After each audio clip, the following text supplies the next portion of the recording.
On s'est dit qu'il faudrait trouver un documentaire qui mélange et le problème, mais surtout les solutions, et qui donne envie de faire des choses et qui montre le beau de la nature et ce que les hommes font d'inspirant. Donc on a décidé d'autoproduire ce film et de l'autodistribuer, pour qu'un maximum de gens puissent se relier autour de ces messages.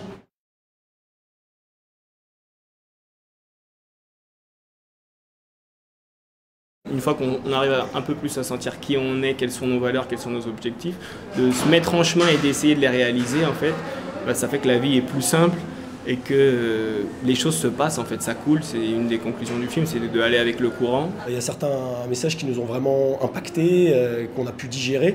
Et là, ça t'ouvre à une nouvelle compréhension des choses, ça t'ouvre au fait que d'autres gens voient le monde différemment. On a tout redécouvert, en fait. Je me rappelle très bien qu'après l'Inde, on s'est assis et on a dit, mais on est allé à l'école pendant 25 ans et en fait, on n'a rien appris. On ne sait pas qui on est, on ne sait pas ce qu'on fait là. On maîtrise finalement peu de savoir-faire concret. On a rencontré des gens tellement lumineux, tellement impactants. Satish Kumar, Vandana Shiva, le premier ministre du Tibet, des yogis qu'on avait rencontrés, là ça nous a vraiment assis, quoi. Et donc là on s'est senti en responsabilité de partager ces messages.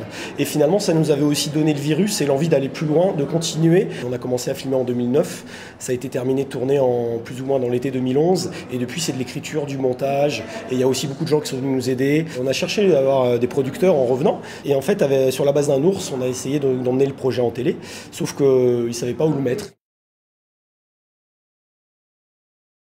Moi, ce qui me mettait en colère, c'était cette destruction du vivant, cette marchandisation de la nature qui détruit notre écosystème, notre maison, et qui met les individus les uns et les autres en compétition et qui prive 1 milliard de personnes de nourriture alors qu'on peut nourrir tout le monde. Donc c'était cette inégalité, cette inéquité alors que des solutions existent. D'avoir transformé une colère, de voir un monde qui vraiment ne nous plaisait pas, en fait, et cette énergie de colère, de la transformer en quelque chose de beau et quelque chose d'inspirant. Et ce film a l'air de participer, là on se rend compte à la fin des projections, à inspirer les gens à se relier, à se reparler, à se sentir pas seul, et à montrer qu'il y a une vision du monde qui est en train d'émerger, plus solidaire, plus écologique, et qu'on est de plus en plus nombreux à sentir ce besoin. Le film, ça nous dépasse. Nous, on n'a même pas le temps de gérer Facebook. C'est les gens qui envoient, qui organisent des projections. Et on sent et cette solidarité, cette interdépendance qu'on a vécue dans la production du film et qu'on revit maintenant dans la distribution. C'est qu'en se laissant pas abattre par un petit peu les barrières qu'on veut bien te poser, de dire « Ah mais non, mais pas en autoproduction, mais vous êtes fous, vous n'allez jamais y arriver, ah mais la distribution, mais le faites surtout pas, c'est vraiment casse-gueule ».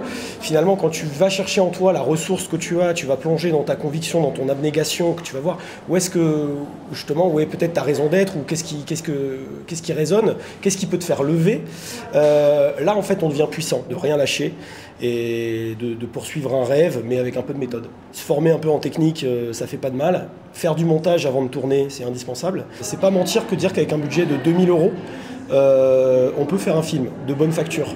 Après, le truc qu'on mesure pas, c'est que l'outil fait pas le film et que derrière, il y a un énormément de travail, et notamment un gros travail d'écriture et de montage. Et donc là, ça implique des compétences qu'il faut apprendre, ou alors qu'il faut trouver dans son réseau, et pas se décourager, parce qu'il y a des phases où on voit pas le bout aussi, quoi. On a envie aussi de partager tout ce petit savoir-faire qu'on a eu autour du film, que ce soit aussi sur les aspects production qu'on a dû apprendre, et maintenant sur l'aspect distribution, parce que du coup, on est parti en autodistribution, parce que finalement, ça s'est un petit peu imposé comme ça.